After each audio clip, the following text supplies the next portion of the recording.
Imagine pulling a 16-year-old out of a really harsh 19th century prison, handing him a needle and thread, and just betting the entire future of your organization on his success. I mean, that is a massive gamble. It really is.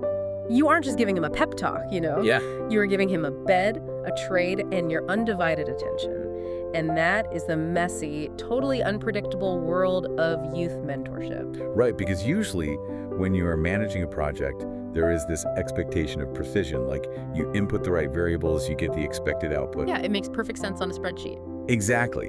But the second you step into the business of guiding another human being, especially someone who is still figuring themselves out, that spreadsheet is just completely useless. It goes right out the window. Which is why I am so thrilled to welcome you to a very unique deep dive today. We are going on basically a time-traveling exploration into leadership management and youth mentorship. And we are using a truly wild piece of source material for this. Yes. We have this compilation of historical records, journal entries, and letters, and they all fall on the exact same date, August 14th. Which is such a cool detail. It is, and this spans over 30 years, from 1854 to 1885. It's a brilliant way to slice through history. We are getting this incredible cross-section of the life of Don Bosco, who was this 19th century educator and the founder of the Salesian order. Right, and they were a religious group totally dedicated to helping disadvantaged youth in Italy. So our mission today is to extract his management techniques and see how they apply directly to the modern challenges you face today. Because the parallels are actually kind of mind-blowing. Totally.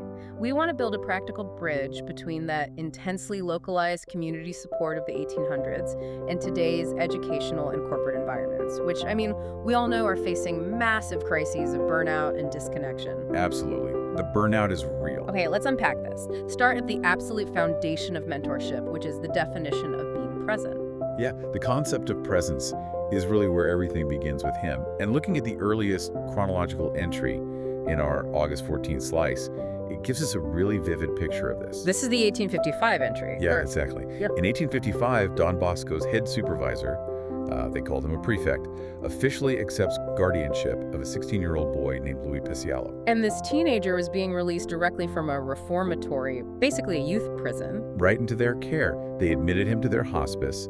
And, just to be clear, in this 19th century context, a hospice didn't mean end-of-life care like it does today. Right. It was more of a safe haven boarding house for at-risk street kids. And they brought him in specifically so he could continue an apprenticeship as a tailor. So they took complete physical responsibility for his life. Like, they provided the roof, the food, the pathway forward. Everything. And that physical responsibility became the absolute bedrock of his leadership philosophy. In fact, if we look at another August 14th record from about 2 decades later in 1874. Was it the retreat one? Yeah, we see Don Bosco making this a non-negotiable mandate for his staff. He is giving spiritual counsel at a retreat to the directors of his various houses, and he strictly warns them against absenting themselves too frequently to visit friends or family. Which sounds so intense. It is. He reminds them of their absolute duty to literally stay with their charges. What's fascinating here is the stark contrast between this 1874 Council on Physical Presence and today's definition of being an accessible youth mentor. Oh, for sure. Because today, accessibility is almost entirely digital. Right. If you are a teacher, a counselor, a manager, whatever, you are expected to be reachable 24/7 via email, text, Slack, social media, you name it. You're always on. Always. But you might entirely lack that true, localized physical presence that Don Bosco was demanding. It's like we have traded breathing the same air for just constant digital availability. We really have. In his time, community support meant living in the boarding house, working the tailor shop, engaging in constant face-to-face interaction. You had to physically be there. Exactly. He believed that moral and personal formation could only happen through shared physical reality. When you are just constantly buzzing in someone's pocket as a text message, you're a voice, but you aren't a presence. I have to push back on that 1874 rule, though. Go for it. Warning your staff not to go see their own families because they have to physically stay with their students. That sounds like he is telling his managers to literally never leave the office. This does sound like that. In today's world, we call that a one-way ticket to complete and total burnout. So, is being constantly available on our modern digital platforms just a diluted version of the physical presence Don Bosco demanded? Or did he actually expect human beings to be on 100% of the time without collapsing? That tension right there is the central dilemma for modern educators.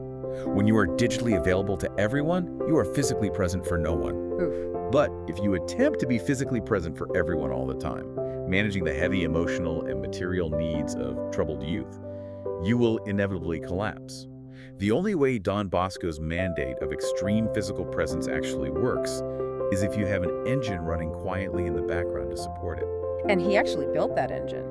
The records show us exactly how he survived this level of engagement because, like you said, you can't just mandate presence without a massive structural support system. Precisely. To understand how he did it, we have to look at the entry from August 14th, 1854. This marks the arrival of Father Victor Alicinati. Oh, this guy is such an interesting character in the historical record. He really is. He shows up to become the first prefect, basically the chief administrator, and the sources say he generously walked away from a very comfortable life and a totally stable teaching salary just to assist this mission. Gave it all up. Yeah, and his opening line when he arrives is just brilliant. He simply asks, "Where do you want me to say my breviary?" Which was just his daily prayer book. Right, he didn't demand a corner office or some grand title. No ego at all. He just immediately became the right-hand man, managing the rapidly expanding moral and material needs of the entire institution. And that phrase, material needs, that hides a mountain of agonizing labor. Alicinati's arrival proves a fundamental management lesson that remains incredibly relevant today, which is that true youth engagement requires an administrative shield. An administrative shield, I like that. Yeah, because to give you an idea of the mechanism here, running this operation in 19th century Turin meant navigating really complex city politics. Dealing with the local police. Exactly. Suspicious local police who just thought these street kids were a gang. He's managing massive ledger books, sourcing enough bread to feed hundreds of hungry teenagers every single day. Here's where it gets really interesting. Father Alicinati was essentially the 19th century equivalent of a modern startup COO. Oh, that's a great comparison. Think about how a successful modern organization works. You have the visionary CEO who is out there pitching the dream, shaking hands, building the culture, connecting with people. Right, the face of the operation. Exactly. But that visionary usually fails spectacularly unless they bring in a highly competent chief operating officer to actually run the logistics. Without Alicinati handling the administrative nightmare of ledgers and local police, Don Bosco could never have actually taken in a kid from a reformatory like Louis Picciolo. Oh, he would have been too buried in paperwork to even notice the boy needed help. Exactly. Educators and mentors today can apply this specific 19th century management technique by recognizing a hard truth. A frontline mentor dealing with youth absolutely needs a dedicated operator. But we don't do that today. We ask modern teachers to be both Don Bosco and Alicinati simultaneously. We do. We expect them to be the visionary, emotionally available mentor and the flawless administrator, tracking every single metric, filling out all the compliance forms, and answering emails. It is functionally impossible. It really makes you wonder if modern teachers are failing, not because they lack passion for the students, but simply because they lack an Alicinati to handle the massive administrative bloat. That's a very real possibility. But let's say, you actually manage to secure that administrative shield. You have your COO. You are finally free to engage with the world and be deeply present. The problem is, the real world is incredibly messy. It is very messy. And the August 14th records show us exactly what happens when that deep engagement completely derails your carefully planned schedule. Yes, we see this beautiful pattern of missed stagecoaches. Missed stagecoaches. Yeah, these are some of the most revealing entries in the entire document. So let's look at August 14th, 1861. Don Bosco is on a train heading to a town called Montemagno for a really important visit with a marquis. Right, a nobleman and a major financial benefactor. Exactly, VIP. But during the ride, he strikes up a conversation about faith with the businessman sitting next to him. And the man is so profoundly moved by the discussion that he asks to make a confession right then and there. Which is pretty difficult to facilitate in a crowded, noisy train car. Seriously. Yep. So Don Bosco gets off at the station, actually goes through the trouble of obtaining a private room right there at the train depot just to hear this man's confession properly. Wow. And the conversation goes on for so long that he completely misses his scheduled stagecoach to Montemagno. He essentially ghosted a major financial backer for a random stranger he met on public transit. He did. And the crazy thing is, this wasn't an isolated incident. Really? No, 8 years later, on August 14th, 1869, he is traveling to Montemagne again. During a stop in the city of St, a local family called the Serratos pull what the historical records affectionately call a providential ruse. A providential ruse. Yeah, they purposely delay him so that he misses his coach. They did this because they wanted him to visit a local festive oratory, which was basically a weekend youth center that combined playtime with prayer and education, run by a local canon. So they essentially hijacked his travel itinerary. They absolutely hijacked it. And rather than getting furious about his broken schedule, Don Bosco just leans into it. He just rolls with it. Yeah, he uses the unexpected delay to preach, hear confessions, and spend time at this youth center before finally continuing his journey at dusk. We see this radical flexibility constantly. A real pattern. It is. Even back in 1855, on another August 14th trip, he writes a letter noting he had to share a carriage with two rabid Democrats who were surprisingly respectful. He was constantly engaging with whatever or whoever was directly in front of him, regardless of his itinerary. Okay, but let's apply this to modern calendar management because it sounds, frankly, terrifying for anyone working today. Oh, it's a nightmare for a modern manager. Right.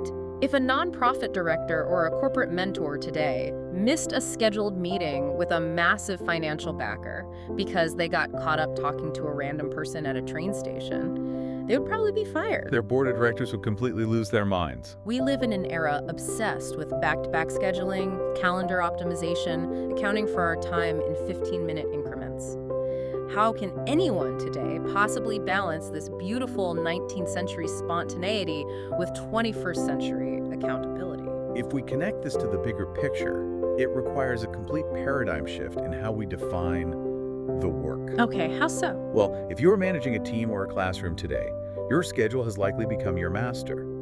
But Don Bosco's approach models a radical reframing of interruptions. For him, the interruption wasn't a distraction from the work. The interruption was the work. He viewed a missed stagecoach not as a failure of logistics, but as a providential opportunity. The delay was the actual destination. You beautifully put, yes. But, engaging that deeply, constantly reframing interruptions and absorbing the trauma of kids from reformatories, it has to take a massive toll. You can't live like that without hitting a wall eventually. No, you really can't. And the records from the later years show us that they were absolutely feeling the heat of this lifestyle. The physical and emotional cost was tremendous. Yeah. And it is actually incredibly validating to see that captured in the historical record. Yeah, they didn't hide it. Not at all.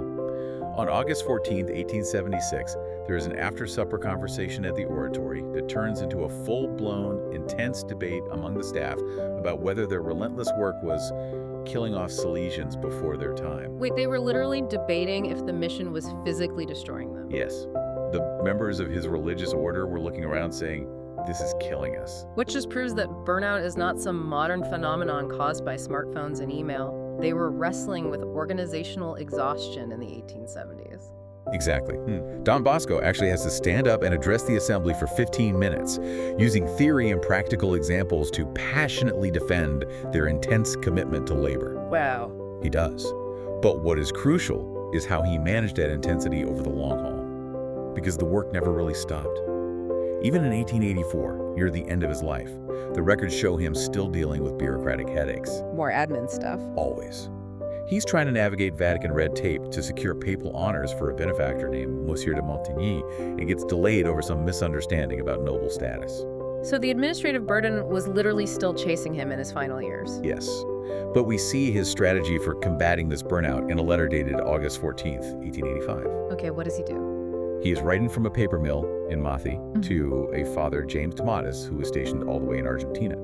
He is checking on the health of his confrères, his fellow members of the order. So he's checking in on his remote team, basically. Basically, yeah. He specifically asks if they are observing their foundational rules, calling out a practice known as the exercise for a happy death. Wow, okay. And he's also checking on their success in cultivating new vocations and maintaining community friendships. So what does this all mean?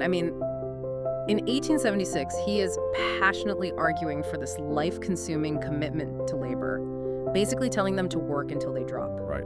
But by 1885, He is writing letters across the globe, acting like a concerned parent, checking on their physical health, and making sure they're doing this exercise for a happy death. I have to ask about that exercise, by the way, because it sounds incredibly morbid. It does sound a bit dark. How does contemplating your own death prevent workplace burnout? It sounds morbid to modern ears, sure, but it was actually a really profound psychological mechanism. The exercise for a happy death was essentially a monthly memento mori. A reminder of death. Right, a spiritual grounding practice where you deeply contemplate your own mortality to reset your perspective. It functions as the ultimate prioritization matrix. Oh, that's fascinating. Yeah, think about it. When you are burning out because you are overwhelmed by daily crises, difficult teenagers, administrative headaches, pausing to ask, if I were to die tomorrow, what would actually matter? Strips away all the petty anxieties. It puts everything in perspective. Exactly. It doesn't make you do less work, but it clarifies the ultimate stakes of the work. That makes perfect sense. It elevates you above the daily grind. He is acknowledging that the work is dangerously hard, maybe even life-shortening, but he is giving them a tool to anchor themselves in the ultimate purpose, so the chaos doesn't just destroy them from the inside out. Precisely. He countered the chaos of the mission not by retreating from it, but with the deep structure of community care and perspective-shifting routines. We have covered a massive amount of ground here from just a handful of journal entries from a single day on the calendar. It's amazing how much is packed into August 14th. It really is. We've gone from physical presence to administrative shields to missed stagecoaches and finally to managing existential burnout. If you are listening to this right now and you are a teacher, a corporate manager, or anyone trying to mentor the next generation, we want to synthesize all these historical threads into a highly practical playbook. And based entirely on these 19th century texts, we can actually build a 4-step guide for modern engagement. Let's do it. Step 1 is drawn directly from 1854. Find your Alisonati. Before you attempt to be a visionary leader or deeply mentor a dozen at-risk kids, you must secure your administrative support. Yes, you cannot be the visionary and the logistics coordinator at the same time. If you are drowning in compliance forms, you have absolutely no bandwidth left for the human being sitting across from you. Get the operational shield in place first. Exactly. Which leads naturally to step 2, drawn from the 1874 Council. Prioritize localized presence over scattered digital availability. That one is tough today. It is, but you must draw a boundary around your attention. Be deeply physically present for the specific charges right in front of you. When you are in the room, be in the room. Right. Trying to be digitally accessible to everyone on the internet just dilutes your ability to actually change the life of the person standing next to you. And once you are present, step 3 kicks in, which we see in the 1855 acceptance of Louis Paschal. You have to create practical pathways for the marginalized. You can't just talk. Exactly. Mentorship without practical application is just a nice conversation. You can't just offer advice or a listening ear. You have to offer an apprenticeship, a tangible skill, or an open door into a real community. You have to help them build a future they can actually touch. Well said. And the final step, step 4, is perhaps the hardest for modern professionals. Leave blank space in your schedule for providential ruses. Oh, I love that phrase. You must expect and deliberately lean into the delayed stagecoaches of life. When your rigid schedule inevitably breaks down because a conversation goes long, you have to reframe that. Treat it as an opportunity for true mentorship, not an administrative disaster. I think step 4 is where the magic actually happens. Absolutely. I mean, it is incredibly difficult to convince modern school administrators or corporate bosses to allow blank space. Every minute has to be justified on a calendar. But anyone who has ever truly mentored a young person knows that the moments of profound connection, the conversations that actually alter the trajectory of a life, they almost never happen during the scheduled status update or the mandated check-in. Rarely ever. They happen in the unplanned margins. They happen when the stagecoach breaks down, you were stuck at the station, and you just start talking. But the systems we construct today are intensely designed to eliminate inefficiency in margins, which tragically and inadvertently eliminates the exact space where real mentorship occurs. That is such a profound point. This has been a fantastic journey. We've seen how a few seemingly random historical records from August 14th reveal a totally timeless blueprint. Moving from the necessity of delegating the material needs to the radical demand for physical proximity, and finally to the willingness to let an interruption become the most important work of your day. It is a completely different, much more human way to look at leadership. It is, and this raises an important question, something really worth wrestling with as we wrap up. Okay, lay it on me. We discussed how that 1874 rule demanded physical presence, which was frankly the only way to build community and keep kids out of trouble back in the 19th century. Right. But today, a teenager's primary community, their most intense social reality, the place where they're most vulnerable, is often entirely digital. Wow, yeah. If Don Bosco were alive today, looking at the modern landscape of youth, would he demand his mentors stay off their phones to be physically present in a physical room? Or would he demand they dive headfirst into the digital space, viewing the internet as the ultimate modern reformatory, where teens desperately need their mentors the most? Wow. The internet as the new reformatory. That completely turns the idea of what it means to stay with your charges on its head. If they are in the digital prison, maybe that is exactly where the mentor needs to be. It's definitely something to think about. Thank you so much for joining us on this deep dive. Take a hard look at your own calendars this week. Find where things are a little too optimized, a little too packed, and see where you might need to leave some room to let a providential ruse interrupt your day. You never know who might be waiting at the station.